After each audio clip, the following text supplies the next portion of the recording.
Welcome to the coffee talk with salty Vixen where diving to deep thoughts, no topics to air. Welcome to Salty Vixen's Coffee Talk, a place where I talk about what is on a Salty Vixen's mind. I'm an author, I'm a musician, and a mother, and I am the founder of Salty Vixen brand. Today's episode is titled Lack of Communication in Relationships. Now, y'all know what I'm talking about, right? When you're married to somebody or you're dating somebody or have a friendship with somebody or a family member and everything's going great, and the moment they get stressed out, they shut down mentally. They go in their mental cave and they're trying to problem solve. Meanwhile, you may not hear from them for hours or days. And it's so frustrating. I know I'm an introvert and I'm an empath. I do that too, okay? But I don't go for days. If I'm super stressed out, my coping mechanism is writing stories. It's composing music. My second great grandfather, Tipo Plovi from West Flanders, to be exact, Zizila, his coping mechanism was farming. He was a farmer. And he had a milk dealership. And later on, he was a wealthy house builder in Niles, Michigan.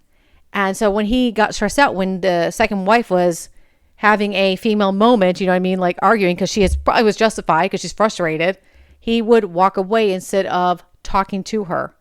It's a bit of a coward thing, I think, to do. I think, yes, it's good to walk away, but you should never go to bed angry. Unfortunately, that's what we do. I don't like to argue.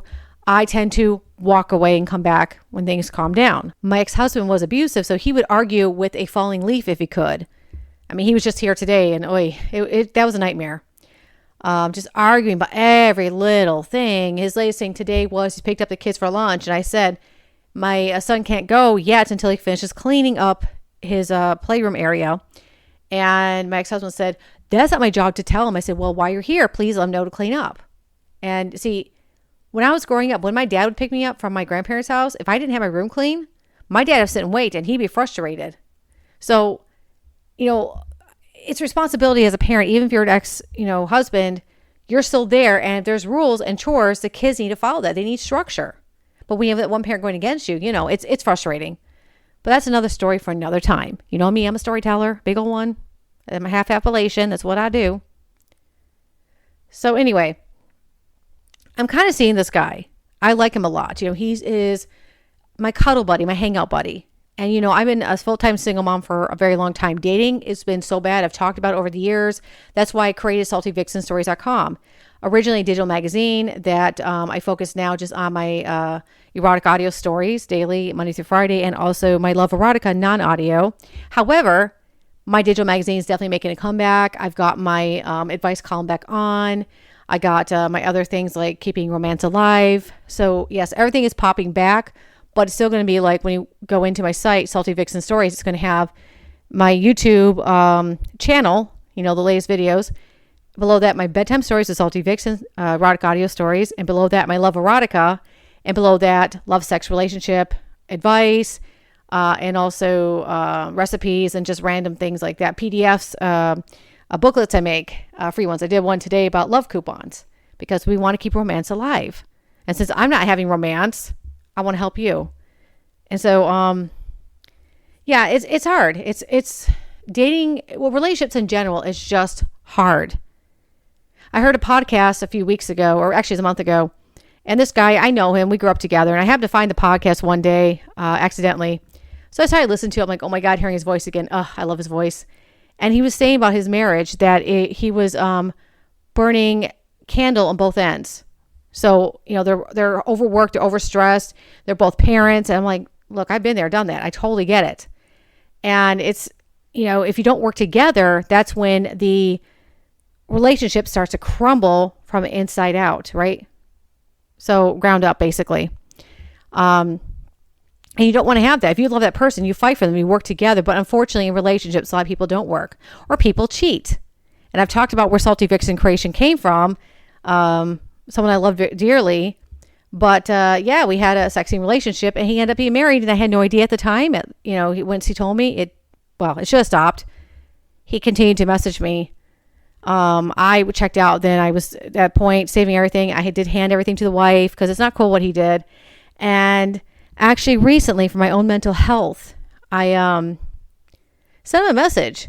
Because this has been lingering. It's been 3.5 years. And I think I mentioned how the wife was cyber stalking me, leaving me just nastiest messages in stealth mode. She found my Instagram page and my mind was like, actually, I thought about, and I actually did make a vlog. I'm like, look, you have my attention. If you really want to talk to me, then message me. We'll talk. I would love to talk. I'd love to know what's going on. What did he say to throw me on a bus and make you do what you're doing? Because I get he was saving his marriage. You have all the chats. Yes, I changed the names in the chats to protect him and me because he scares the crap out of me with his wrath. You know, I've had his wrath years ago, so that's what was lingering in my mind because it's trauma in my mind. And on top of that, like, you're coming at me because whatever he had said, which I'm gandering, oh, those chats were made up. Oh, she's obsessed with me. You know, typical things that people will say to get out of when they effed up. And so it had bothered me. And I talked to a mutual friend of his and I told the story. I'm like, yeah, this happened. He's like, whoa, I remember you had a big crush. And I'm like, yeah, I know. Irony, right? And because it was bothering me and due to it's all relevant to the guy I'm kind of seeing, that I was shutting down. And so I messaged him on the app that we would talk. I'm not going to say the app on public forum here, but I sent him saying, hey, it really did bother me. I'm going to say this once. You took advantage of my kindness. I had no idea you were married until you told me the morning after 23 union. I don't know why you did that. You knew I was in love with you. We opened up Pandora's box and, it was fun, but it wasn't right. And it did affect me. And I said, I want to be very clear with you. You are not the reason for my pen name, Salty Vixen. See, the origin of it is his brother. I mean, at the end of the day, he was the icing on the cake. It was all the crap that's happened to me.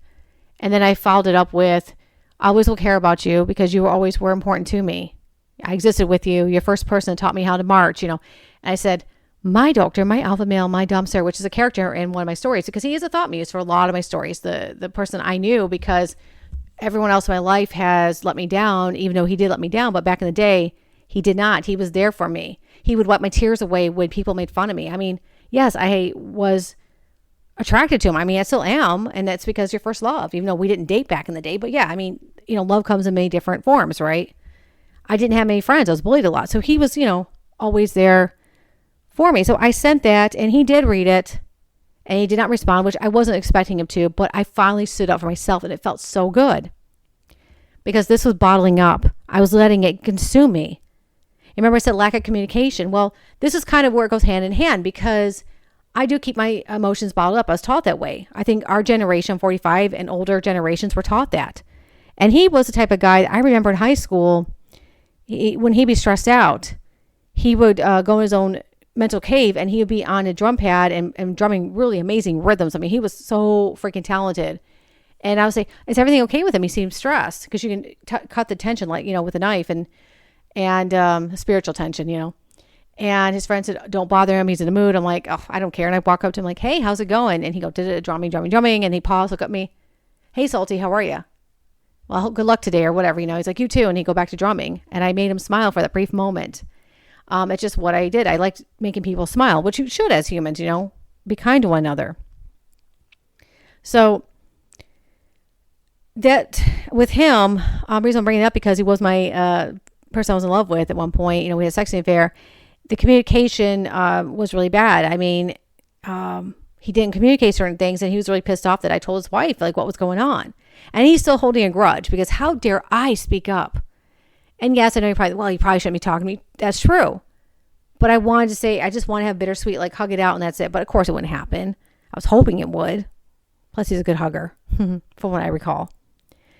And, but yeah, okay, let me go back to my original thought of this podcast. So I'm seeing this guy off and on and he is a king of excuses, which in the dating world, that's a red flag. He's a good friend in a sense. Like here's the thing, he lives near me. I could trust him with my life on things. If I need him help with something, yes, he would be there for most part. Not always. And I would say he's like 90% dependable, but the other time, no, he's not. He's really bad about making plans and then he gets out of it the next day and he'll either like make it a freaking excuse or he goes silent mode, which is what happened today. We were talking last night. We were talking about booty call. I mean, hello, we're consenting adults. We've been knowing each other for nearly a year. And he was like, yeah, once the kids go to sleep, they're teenagers like mine, you can come over. And according to him, the eldest was still awake. at midnight. I'm like, well, I can stay up. He's like, well, I'm really tired. I'm like, I don't care. Just come on. It's like, dude, we live like 6 minutes from each other. Like, I can be there.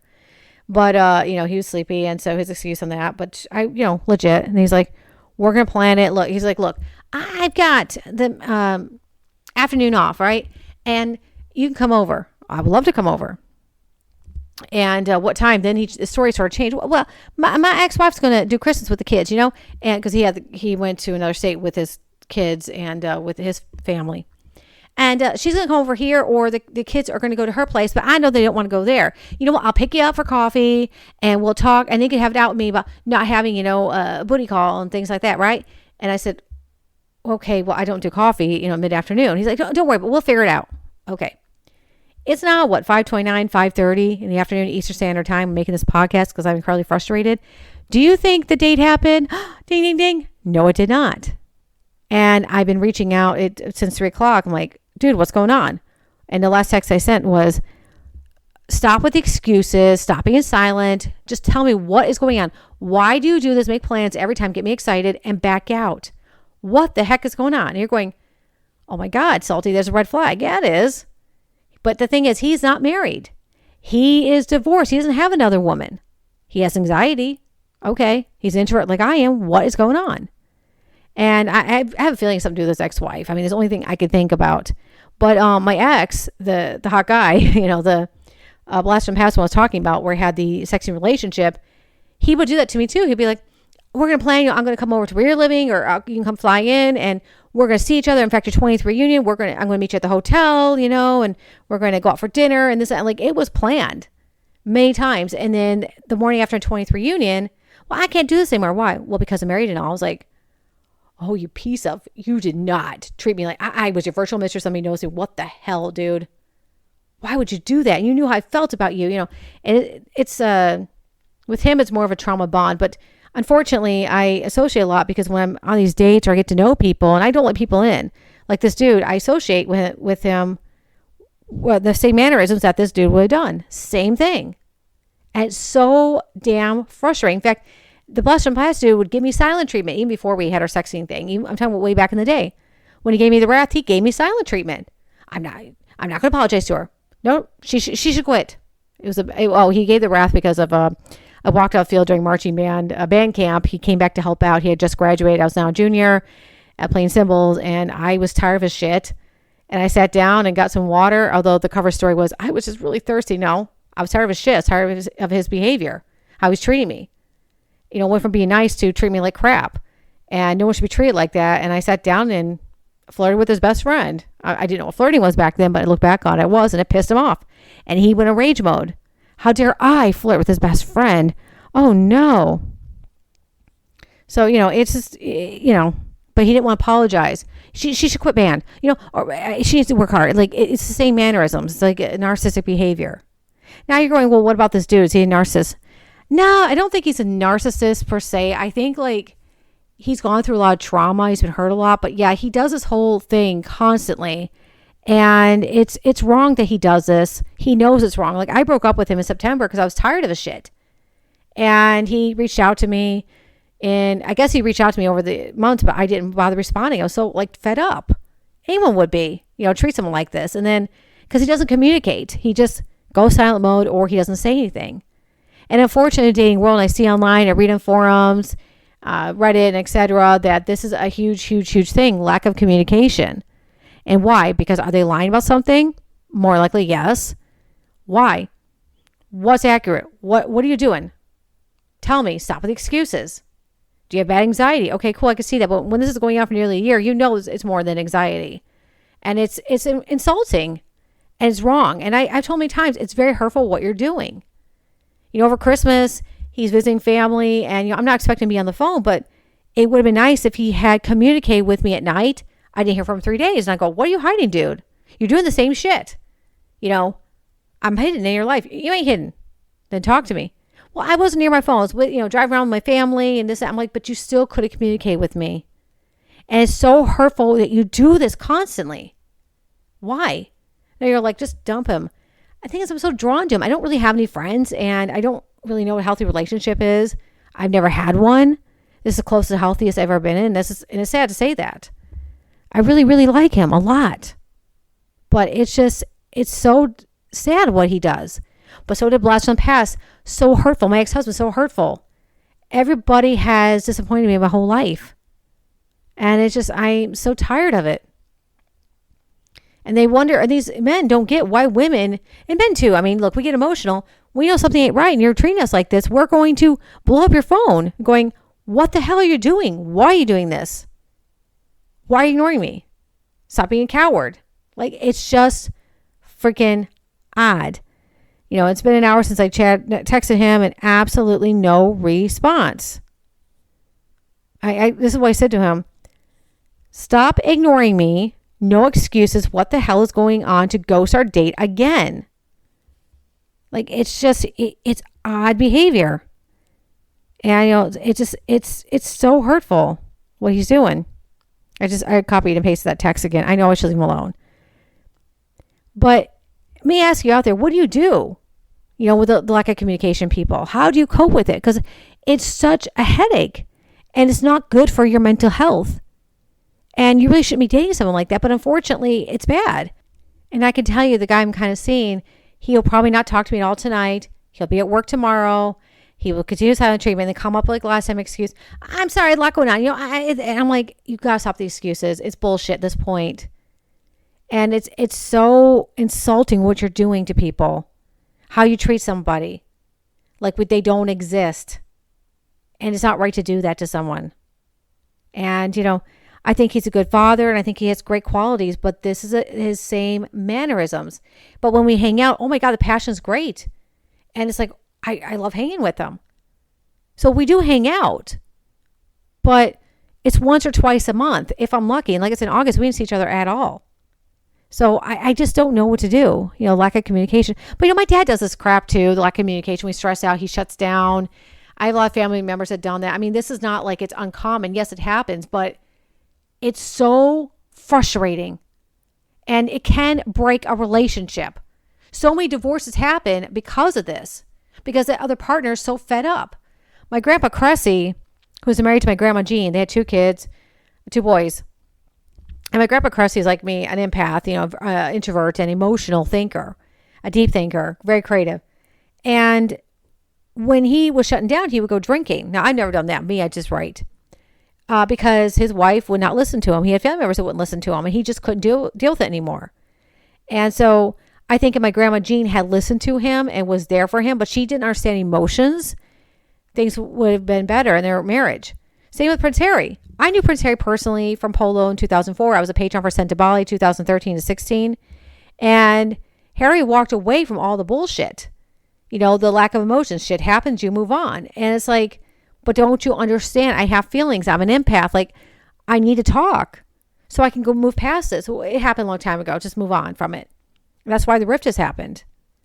And if they just learned to talk about it and hug it out, they probably would get back together. But, and I knew Prince William too. I knew him and Kate. William is very stiff on that when it comes to emotions. Him and Harry are very much different. William and I drank vodka with William at Beaufort Polo Club, 18 June 2004. Vodka with William and James Mead, his bestie. I made out with James Mead later on that night. Very good kisser. Hey, James, you hear this? You're the best kisser I ever had, just let you know.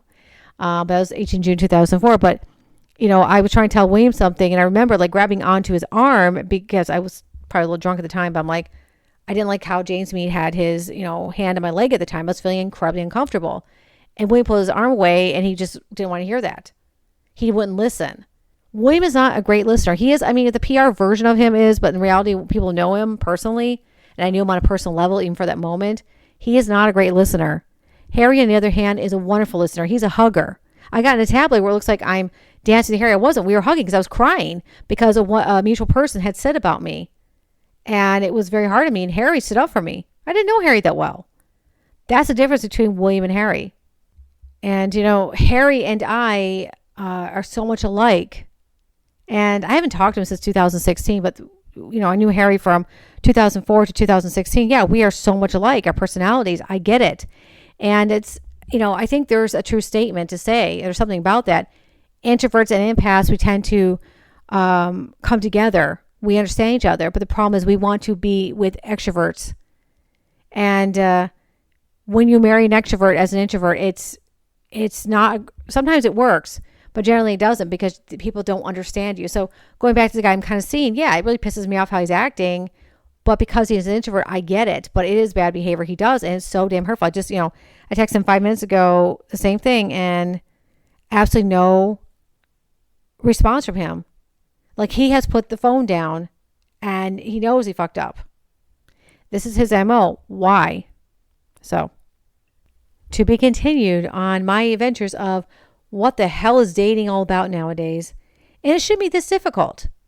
This lack of communication nonsense needs to stop. We're living in the age of the internet where people can speak up, where you can voice your opinion, and you should be able to. You should be able to talk to people. The fact I spoke up to him, blast him past, and told him how I felt, it was so powerful. I felt so damn good.